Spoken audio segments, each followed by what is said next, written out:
Herkese merhabalar. Pelin'in İlmek Evi kanalına hoş geldiniz.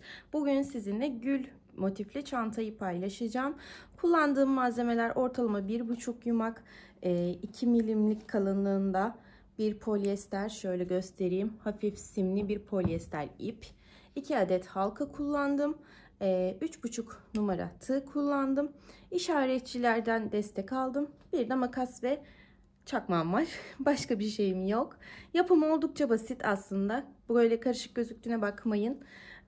Şimdiden yapacak olan herkesin eline emeğine sağlık. Kanalıma destek olmak amaçlı videomu beğenir, kanalıma abone olursanız ve zili aktiflerseniz video yüklediğim anda ilk haberdar olanlardan olabilirsiniz.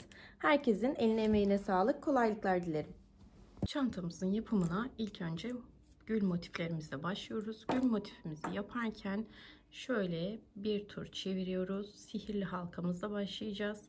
Bakın şuradan tığımı yerleştirdim. Başımı doladım. İçerisinden geçip bir zincirimi çekiyorum. Şimdi bu bir zincir hariç 12 adet halkamın içerisine sık iğne yapacağım. Şöyle birinciyi yaptım. 2 3 4 5 6 7 8 9 10 11 ve 12. Şimdi şu ipi şöyle sıkıyoruz ve ilk bir zincir çektiğim noktaya batıyorum. İçerisinden ilmeğimi çıkarıyorum ve birbirinin içinden geçerek kaydırmamı yapıyorum. Şimdi ilk etapta başlarken 3 zincirle başlayacağız. Sadece başlarken bir kere 3 zincirle başlayacağız. 1 2 3 zincirimi çektim. Şimdi hemen bir boşluk bırakıp bir diğer ilmeğe, bakın bir boşluk bıraktım, bir diğer ilmeğimin içerisinden geçerek sık iğnemi yapıyorum. Şimdi 2 zincir çekeceğim. Bir boşluk bıraktım, bir diğerine battım, tekrar 2 zincir, bir boşluk, diğerine 2 zincir, bir boşluk, diğerine. Şu an 1 2 3 4 tane küçük küçük halkalarım oldu. Bunu 6'ya tamamlayacağız. 1 2 zincir, bir boşluk, diğerine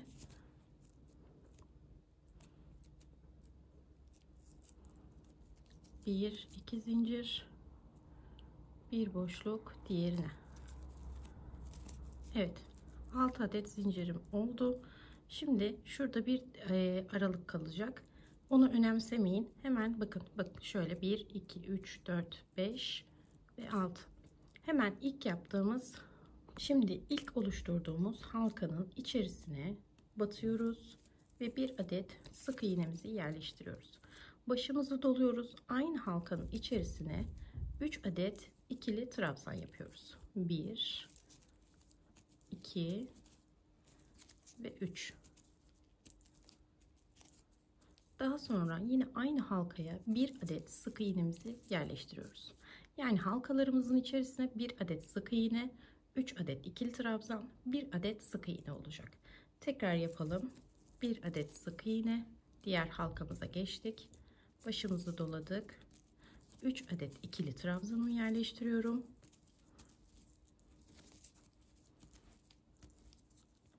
Ve bir adet aynı noktaya sık iğnemi yaparak ikinci yaprağımı da bu şekilde tamamlamış oluyorum. Hemen diğer halkama geçtim. Sık iğne, 3 adet ikili trabzanımı yerleştiriyorum.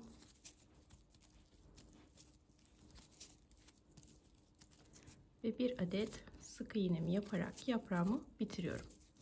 Görmüş olduğunuz gibi bu şekilde gözükecek. Totalde 6 tane halkamız var. 3'ünü yaptık. 3'ünü tamamlayıp bitiş noktasına tekrar görüşelim.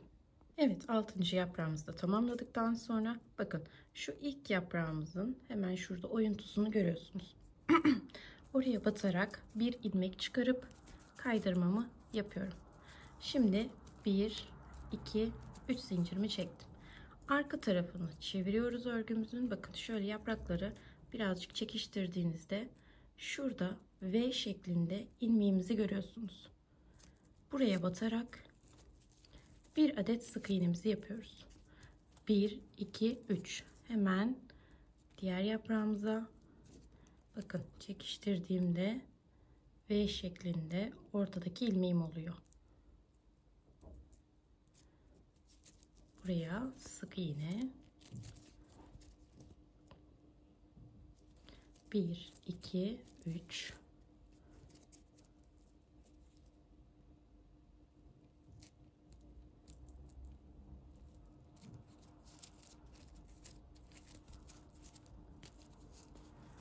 Bir, iki, üç.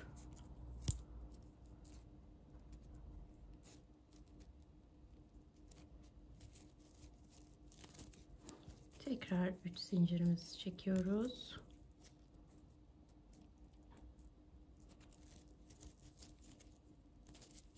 Bir, iki, üç. Şimdi başladığımız noktaya geldik. Bakın şurada 3 tane zincir çekmiştik.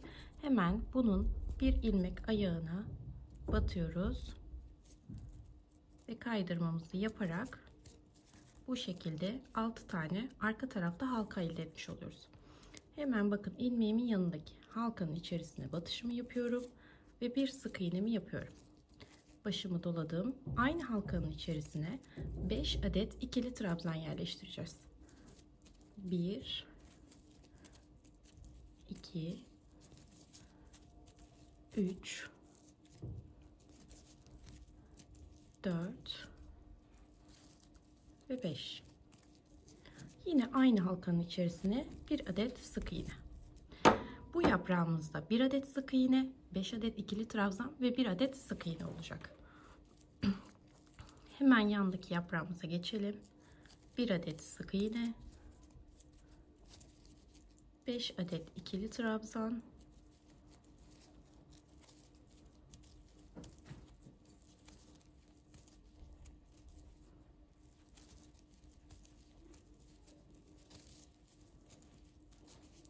ve bir adet tekrar sık iğne. Görmüş olduğunuz gibi ikinci katta bu şekilde ilerleyeceğiz. Dediğim gibi halkanın içerisine bir adet sık iğne, 5 adet ikili trabzan, bir adet sık iğne. Şimdi sıramızın sonuna kadar bu şekilde devam edelim. Evet, ben 6 adet yaprağımı bitirdim. Hemen şu ilk başladığımız yaprağın hemen ilk dibine batıyorum. İlmeğimi kaydırıyorum.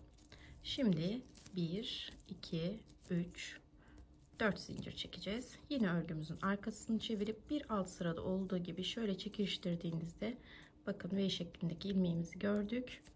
Hemen oraya batarak bir adet sık iğne.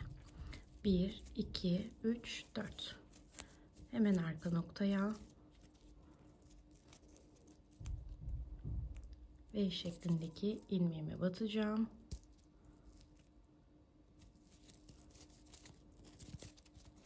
Bir, iki, üç, dört.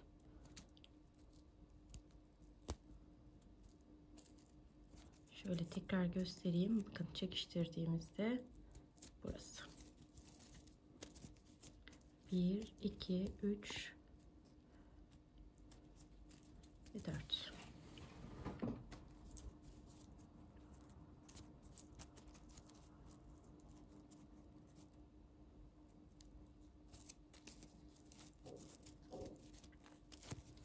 Bir, iki, üç, dört.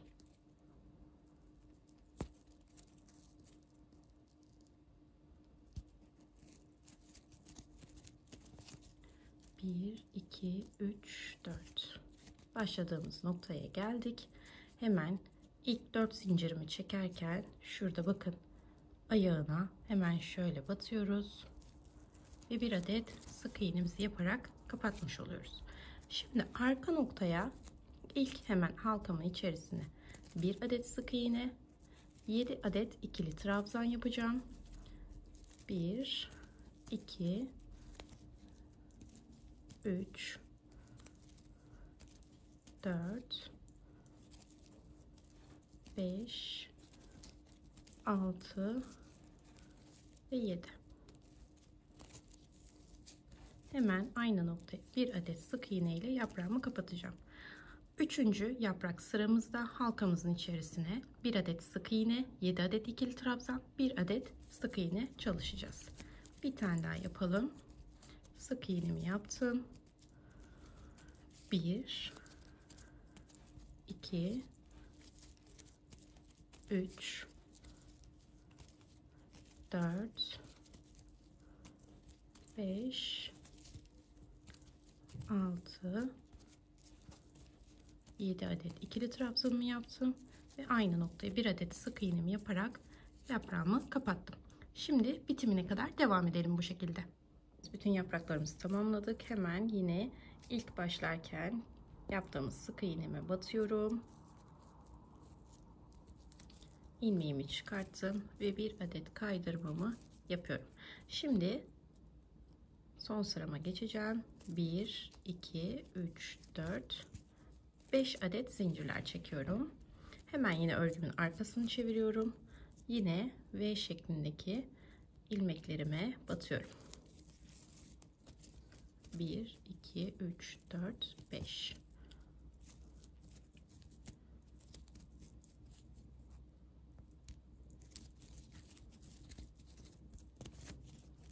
Bir, iki, üç, dört, beş.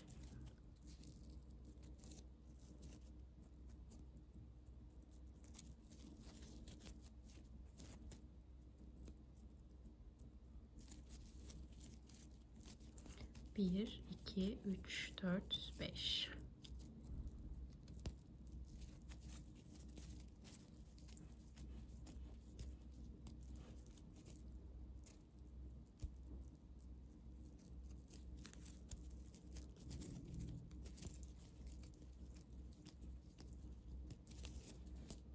Evet, son yaprağımdayım. Hemen çekmiş olduğum ilk 5 zincirin bir ayağına batıp sık iğnemi yapıyorum.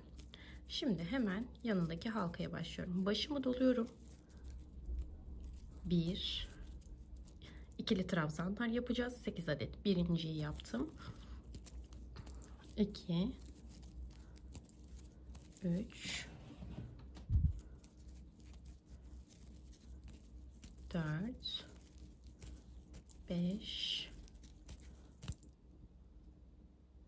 6 7 ve 8.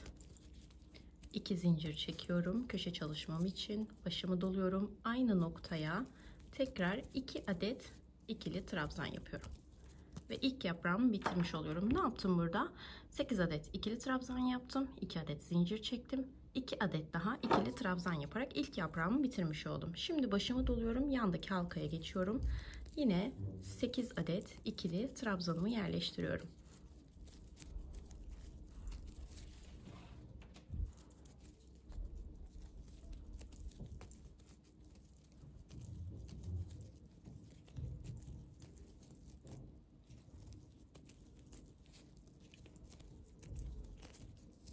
Evet, 2 adet zincirimi çekiyorum. Başımı doluyorum. Aynı halkanın içerisine 2 adet daha ikili trabzanımı yapıyorum. Şimdi bundan sonrasını göstermeyeceğim. Dediğim gibi her yaprağın içerisine ilk önce 8 adet ikili trabzan, 2 zincir, aynı halkanın içerisine 2 adet daha ikili trabzan yapacaksınız. Yine yan yaprağa geçtiğimizde bakın 8 adet ikili trabzan, 2 zincir, aynı halkaya 2 adet ikili trabzan yaptım. Şimdi bütün şu arkadaki halkalarımızın içine bu şekilde olacak tarzda devam edelim. Evet, son yaprağımızı da yaptık. Şurada ilk başlarken yapmış olduğumuz ikili trabzanın tepe noktasına batıp ilmeğimi kaydırıyorum ve içerisinden geçiriyorum. Bir adet zincirimi çektikten sonra hemen şuradan ipimi koparıyorum. Şuradan bir alttan bir üstten alarak ilmeğimi kaybedeceğim. Aynı şekilde gülümün ortasındakini de bu şekilde yaparak iplerimi temizleyeceğim. Hemen şöyle yakalım.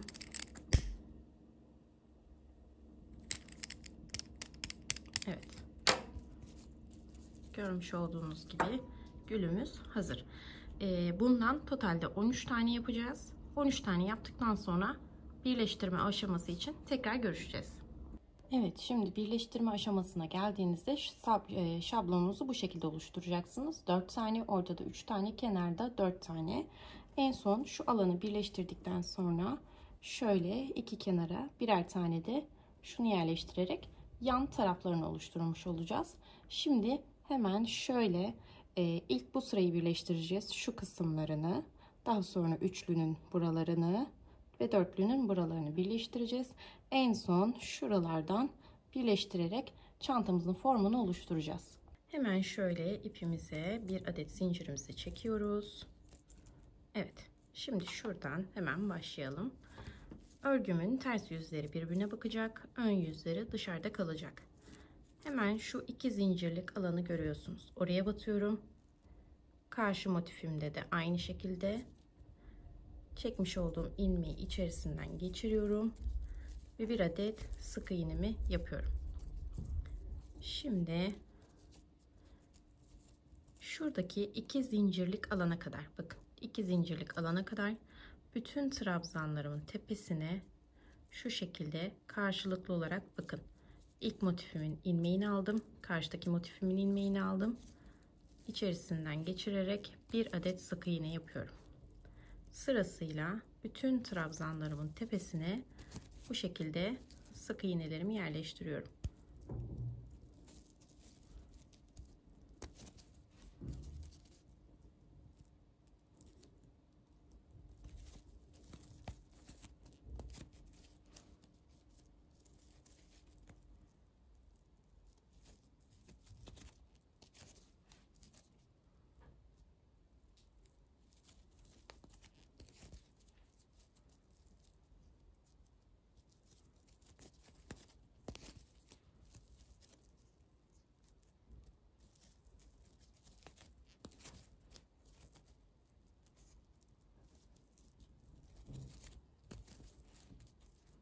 Son sık iğnemdeyim.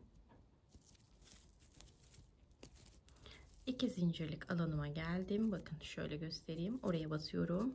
Diğer ilmeğimde de yine batışımı yaptım. İlmeğimi çıkarıyorum. Sık iğnemi yaptıktan sonra bir adet zincirimi çekiyorum.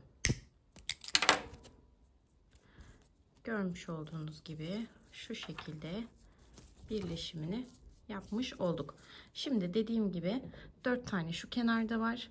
Bu şekilde gösterdiğim şekilde üçüncüyü birleştireceğiz. Aynı şekilde dördüncüyü birleştireceğiz. Sonra yine bu 3 motifi birleştireceğiz ve 4 motifi birleştireceğiz. Şimdi gösterdiğim şekilde bütün motifleri birleştirelim. Sonra da şu aradaki zikzak kısmını birleştirmeyi göstereceğim. Evet, ben şimdi şu kenardaki 4 adeti ve orta kesimdeki 3 adeti birleştirdim. Şöyle görmüş olduğunuz şekilde. Şunları henüz birleştirmedim. Şimdi şurada zikzak şeklini nasıl yapacaksınız onu göstereceğim. Hemen yine ilmeğime bir adet zincirimi çekiyorum. Daha sonra bakın şu dörtlüyü aldık. Burada da üçlümüz var. Hemen şu dörtlünün 1 ve 2'nin ortasına şu üçlünün ilk baştaki denk gelecek şekilde, bakın şöyle şu köşe noktasını görüyorsunuz. Bu köşe noktası, yani 2 zincirlik alanımız hemen şu ortasına denk gelecek. Şöyle, daha doğrusu şöyle göstereyim, bakın dörtlümüzü görüyorsunuz. Hemen şurada da üçlümüzü görüyorsunuz. Şunu çekelim. Şöyle yerleştirdiğinizde zaten anlaşılacak. Şimdi şu ilk dörtlük grubumuzun şurada bakın birleştirmeden sonraki ilk 2 zincirlik alanından başlayacağız. Buradaki üçlümüzün de ilk birleştirmeden sonra 1 2 ikinci sırasındaki ilmeğinden başlayacağız. Hemen şöyle gösterdiğim alanlara batışımı yapıyorum. 2 zincirlik alanlara çektiğim ilmeği içerisinden geçirip bir adet sık iğnemi yerleştiriyorum. Şimdi hemen birleştirmeye devam edelim. Hemen yine karşılıklı olarak tüm ilmeklerimin tepesine sırasıyla sık iğnemi yerleştireceğim.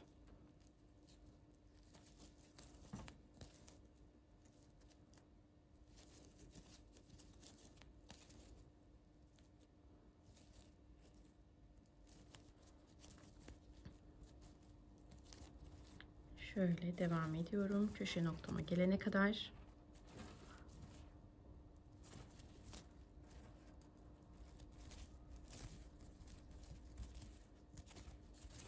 Evet, bakın neredeyse köşe noktama geldim. Şu iki birleştirdiğim alanın ortasına şu iki zincir denk gelecek. Bunu atlamayın.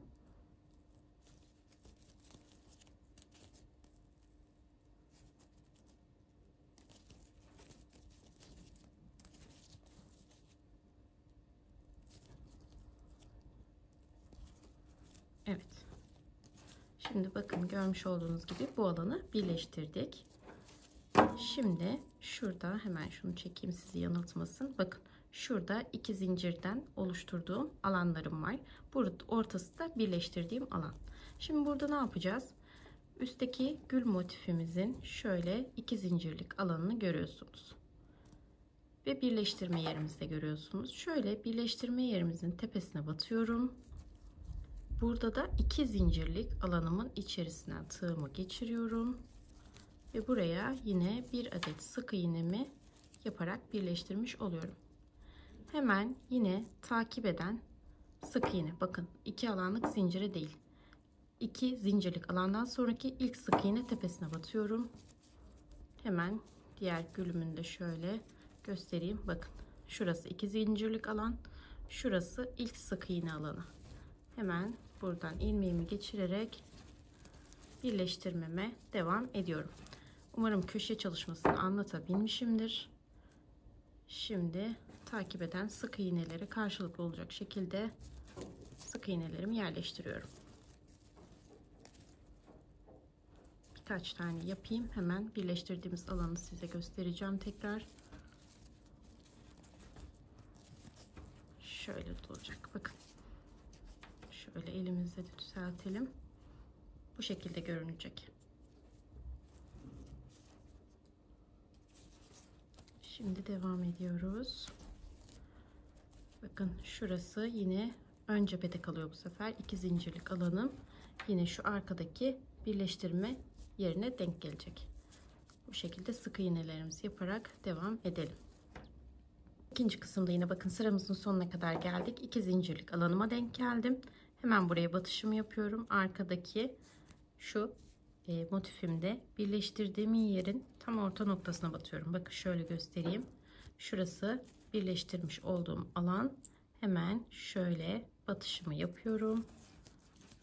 İlmeğimi içerisinden geçirip buraya bir adet sık iğnemi yerleştiriyorum. Hemen yanında takip eden sık iğnemi tepesine batıyorum. Arka plandaki motifimde de aynı şekilde ve sık iğnelerimi yapmaya devam ediyorum. Bu şekilde zikzak kesimini böyle devam ederek birleştirmesini bitireceğiz. En son şöyle gözükecek. Bunu en son el yordamıyla düzelteceğiz zaten. Bu zikzak kısmı bitirdikten sonra aynı şekilde ben şu araları birleştirmesini yapacağım. Ve burada yaptığım şekilde bu sefer de bu kısmı birleştirerek gövde kısmımı sonlandırmış olacağım. Siz de şimdi komple bitirin. Bitirdikten sonra görüşelim.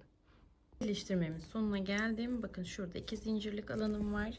Yine karşı ilmeğimde de iki zincirlik alanıma batışımı yapıp bir adet sık iğnemi yapıyorum. Bir zincirimi çekip ipimi koparıyorum. Görmüş olduğunuz gibi alttaki dörtlü ve üstteki üçlüyü bitirmiş olduk. Şimdi biraz önce söylediğim gibi hemen şu dörtlüleri aralarını birleştirip daha sonra yine buradaki gibi zikzakını tamamlayacağız. Daha sonra da şu kenarda kalan birer adeti nasıl yapacağımızı anlatacağım. Evet, ben anlattığım gibi videoda birleştirdim. Son halini size göstermeyi unuttum. Kusura bakmayın. Hatta bir tane de hızımı alamadım. Yan tarafını yaptım. Şimdi zaten şu üçlüleri ve şurayı birleştirmiştik. En son size şu orta kısmı ve sonra şu ilk başta yaptığımız gibi burayı yapmanız gerektiğini söylemiştim. Birleştirdiğinizde gördüğünüz gibi bakın şöyle 4 3 bu şekilde ilerliyor. Şurası yan olduğu için kafanız karıştırabilir. Yani tuttuğunuzda ve birleştirdiğinizde şu kısım şöyle gözükecek. Şimdi bu tarafı birleştirmeyi nasıl yapıyoruz? Hemen onu göstereceğim size. İp koparmak istemediğim için, bir kere de ilerlemek istediğim için ben uçtan başlayacağım. Şimdi bakın şöyle yaptığınızda çantanızın artık nasıl diyeyim, şablonu oturmuş oluyor. Şöyle tuttuğunuzda bakın şuraya sap kısmı gelecek. Şurada gördüğünüz gibi bir uç var. Hemen tepe noktasındaki uç kısmı batacağız. Şuraya netleştireyim. Tepe kısmındaki uç noktaya batacağım. Hemen onun arkasında tekabül eden yine tepe noktasındaki uç noktasına girişimi yaparak başlatacağım örgümü. Hemen şöyle ipimi alıyorum. Biraz da çekeyim hatta. Bir adet zincirimi çekiyorum. Göstermiş olduğum noktalara batıyorum ve bir sık iğnemi yerleştiriyorum. Şimdi buradan itibaren şu ikinci köşe noktalarıma gelene kadar çantamın yan kısmını öreceğim. Her zincirimin tepesine birer adet sık iğne yaparak ilerleyeceğim.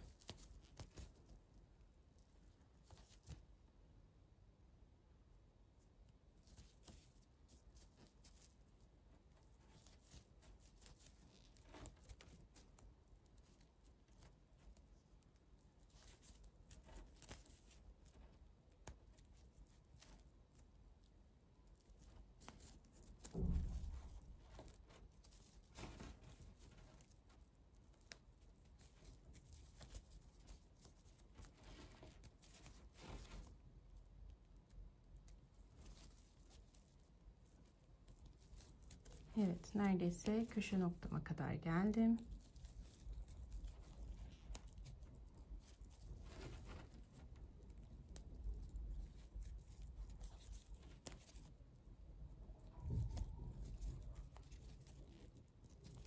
Evet, köşe noktama da hemen şöyle girişimi yapıyorum. Arkadaki köşe noktama da girişimi yaptım ve bir sık iğne de buraya yerleştirdim. Yan tarafın ilk alanını tamamlamış olduk. Şimdi hemen şöyle göstereyim. Diğer bir tane motifimiz vardı elimizde. Hemen şöyle ilmeğimi geçireyim. Herhangi bir bakın köşe noktasından girişimi yapacağım. Şöyle şuradan şöyle girişimi yaptım. İpimi sıkılaştırdım. Bakın örgümü şöyle göstereyim. Bunu bir içinden geçirip sık iğne ile sabitleyelim. Şimdi örgümüzün bu yüzündeyiz. Şuradan girişimizi yaptık. Şu uca kalan olan kısmı arkada yine şöyle şu orta alana kadar, yani diğer uca kadar, arkanın yaprağının diğer ucuna kadar zaten karşılıklı gelecek. Döne döne ilerleyeceğiz. Hemen bir sonraki uca gelene kadar sık iğne örelim. Evet, ben bu kenarı ördüm. Şimdi şöyle mantıken hemen anlatayım size. Bakın bu köşeye kadar geldim. Şimdi şu yaprağım, arkadaki yaprağımın köşesine kadar öreceğim. Döndüreceğim. Yine bu köşeden şu köşe noktasına kadar öreceğim. Yine bu köşeden şu köşeye kadar öreceğim. Yine buradan şu köşeye kadar öreceğim.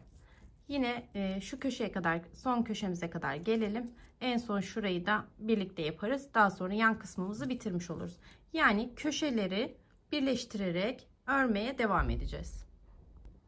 Evet, anlattığım gibi bakın döne döne bütün yaprakları karşılıklı olacak şekilde örerek geldim. Şu an hatta son kenarımdayım. Bakın şuradayım. Şurada dikine başlamıştık ya. Ondan bir önceki kenardayım. Yine şu köşeye kadar geleceğim. Aynı şekilde devam ettireceğim. Ondan sonra ipimi artık koparacağım.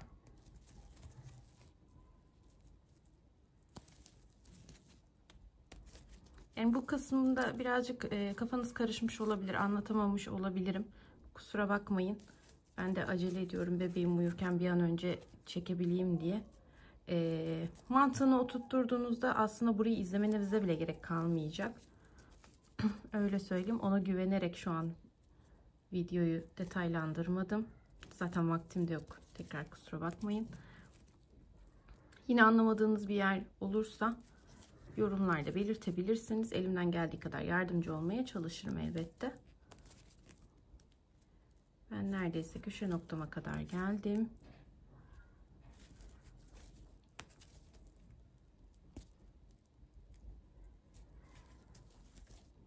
Evet, köşe noktama geldim. En son bakın şu köşe noktalarımız var ya. Oraya arkada da yine aynı şekilde batıyorum. Ve bir zincirimi çektim. Şimdi şurada bir potluk durmaması açısından bakın hemen şu köşe noktasındaki yeri görüyorsunuz. Oraya batacağım. İpimi içerisinden geçireceğim ki sanki şöyle birleşik efekti olsun. Bir zincir çekip ipimi kesiyorum. İpimi iç kısımdan yürüttürdükten sonra ucunu yakıyorum ki sökülmesin.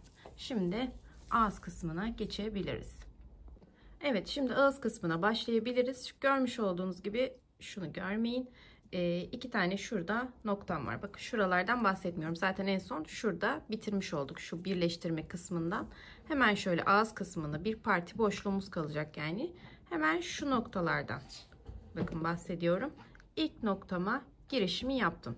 Şimdi anneciğim dur. Ağız kısmını çalışacağız. Şöyle direkt isterseniz şöyle bir zincir çekip dediğim noktadan bakın geçirerek şöyle bir sık iğnenizi sabitleyebilirsiniz. Şimdi şu noktaya kadar sık iğnemizi yapalım. Köşe noktamıza kadar sık iğnemizi yapalım. Arkadan ipimizi de yürütelim. Her zincirimin tepesine birer adet sık iğne yaparak ilerleyeceğim.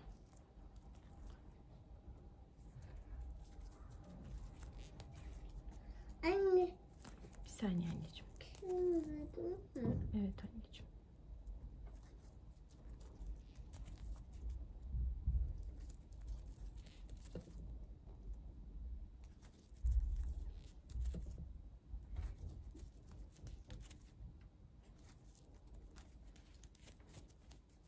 Köşe noktamdan önceki son noktadayım şu anda. Bakın burada bir işlem yapacağız.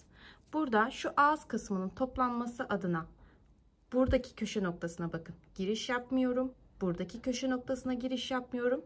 Hemen şu köşemden sonra ilk takip eden sık iğnemin tepesine sık iğnemi yaparak devam edeceğim. Sadece ağız kısmında bu şekilde olacak. Diğer köşe kısımlarına birer tane yapacağız. Sıkıntı yok onlarda. Şimdi tekrar göstereyim. Şöyle sık iğnelerimi ilerletiyorum.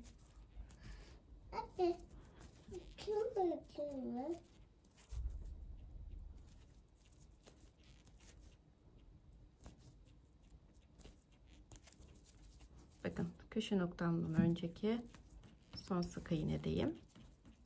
Köşe noktamı atlıyorum. Buradaki köşe noktamı şöyle göstereyim. Atlıyorum. Allah Allah. Evet, buradaki köşe noktamı da atlıyorum. Hemen ilk sık iğnemin tepesine batarak sık iğnelerimi devam ettiriyorum.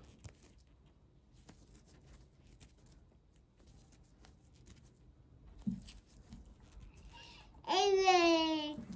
Evet. Başlıyor. Şurayı da hemen göstereyim size. Bakın yine bir köşe noktama geldim. Burada yaptığım işlemin hiçbirini yapmıyorum. Direkt köşe noktama da bir tane girişimi yapıp sonra takip eden sık iğnemin tepesine sık iğnelerimi yaparak devam ettiriyorum. Dediğim gibi sadece şu kısımdaki köşe noktalarını atladık. Diğerki köşe noktalarımın hepsine birer adet yapıyoruz. Şimdi bu şekilde devam edeceğiz. Yine burada da atlamadan birer adet köşe noktalarımıza giriş yapacağız. Yine aynen şu noktaya da girişimizi yapacağız. Aşağıya indiğimizde şu iki noktada atlamalarımız var. Şurada olduğu gibi başladığımız noktaya kadar bu şekilde gelelim. Daha sonra bir üst sıraya geçelim. Evet, ben başladığım noktaya kadar geldim. Hemen ilk başladığım bu sıraya başlarken ilk başladığım sık iğnemin tepesine batıp bir kaydırmamı yapıyorum. Şimdi bir zincir çekiyorum. Aynı noktaya bakın, kaydırma yaptığım aynı noktaya sık iğnemi yaparak ikinci sırama başlıyorum. Şimdi burada takip eden zincirlerimin tepesine sık iğne yaparak devam edeceğim. Herhangi bir atlama vesaire yapmayacağım. Şu diğer şöyle söyleyeyim, bakın şurada buradan başlamıştık. Yine aynı hizasına gelene kadar tüm zincirlerimin tepesine sık iğne yapacağım. Buralarda herhangi bir atlama yapmayacağım. Hemen ilk sırayı birlikte yapalım, hatta siz de görmüş olun.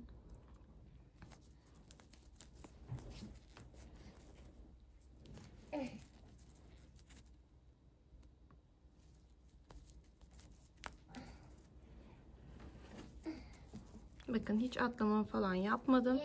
Direkt takip eden zincirlerimin tepesine sık iğnemi yaparak ilerliyorum. Zaten aşağıda bir kere atladığımız için ikinci sırada atlamamıza gerek kalmayacak.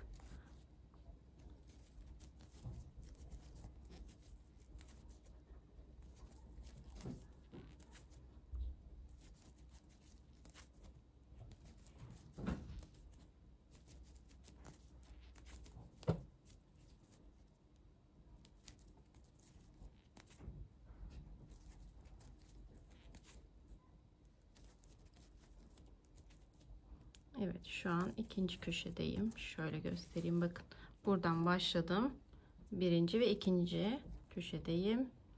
Yine sırasıyla devam ediyorum. Bir sonraki köşeme gelene kadar.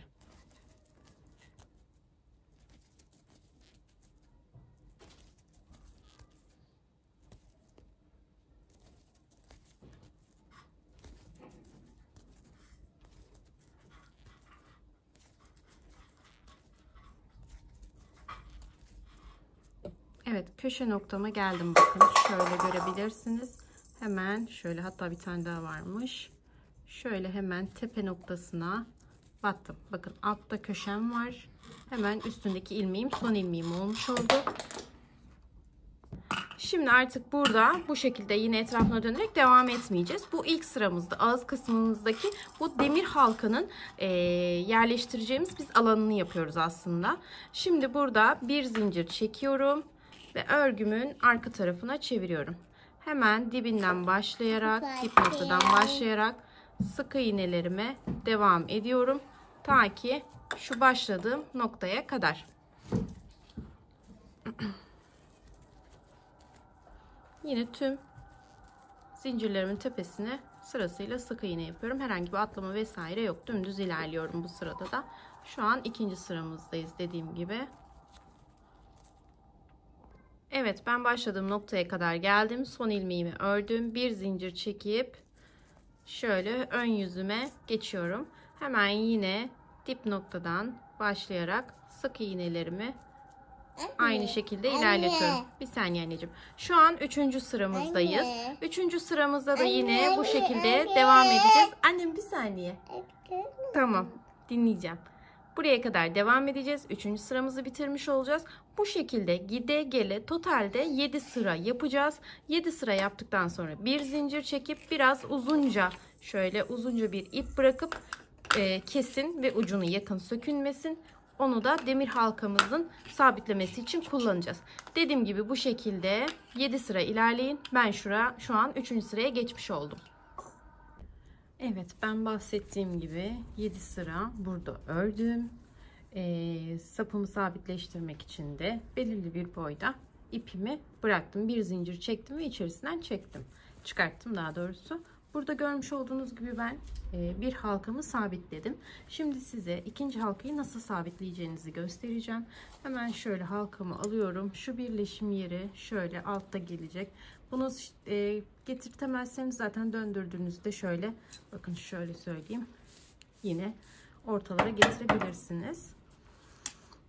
Ben başlarken yine o birleştirme kısmını şöyle ortaya getiriyorum. Şöyle göz kararı çeviriyorum. Evet. Şimdi şöyle gösterelim. Pardon. Tığımı alıyorum. İp bırakmıştım dediğim gibi. Hemen onu doluyorum. Şöyle dip noktasına batıyorum. Ve bir zincir çekerek hazırlıyorum. Onu çekemedim. Hayır olsun. Evet. Şimdi hemen halkamı içerisine yerleştiriyorum. Bakın şöyle.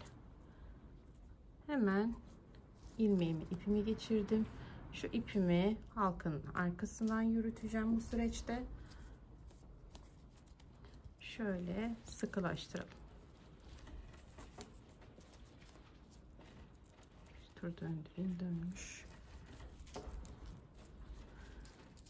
Şimdi şöyle göz kararı iki ucunu birleştirdiğimde halkamda rahat hareket etsin. Görmüş olduğunuz gibi ipim şu anda önde.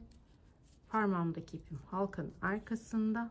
Hemen şöyle bakın. Bunun hizasına gelen şöyle arkasındaki şöyle göstereyim. İlk sık iğneme batıyorum. 2 ilmeğim var. Ve kaydırma yaparak içinden geçirip ilk sıramı başlatıyorum. Hemen şöyle bakın, ikinci zincirime battım. Hemen arkada battığımızın yanına şöyle gözüküyor mu? Evet. İpimi çektim ve kaydırmamı yapıyorum.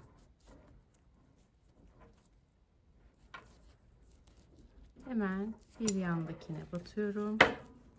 Halka biraz zorlaştırıyor işi.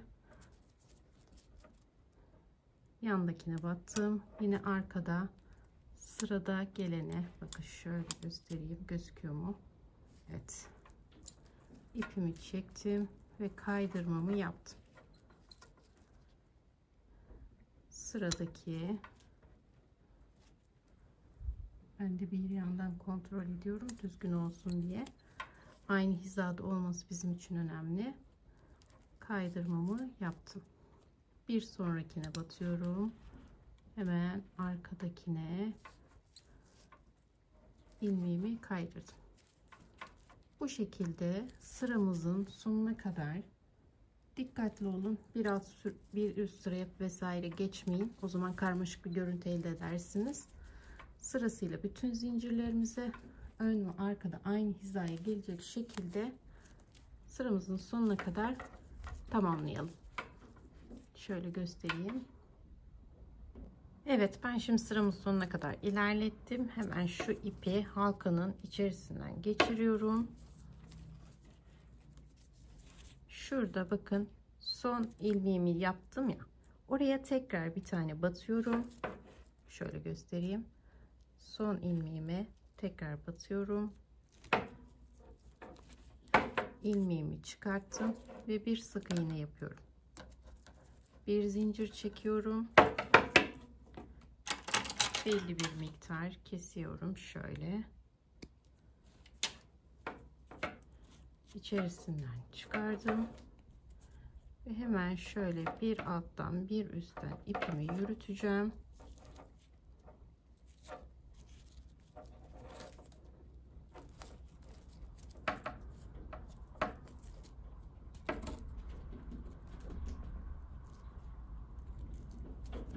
Dışarıda acayip bir fırtına var. Şu an galiba balkonundaki saksılar düştü.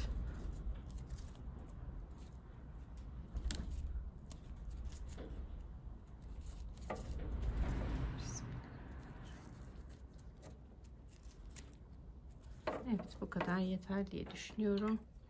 Hemen şöyle ucundan keselim.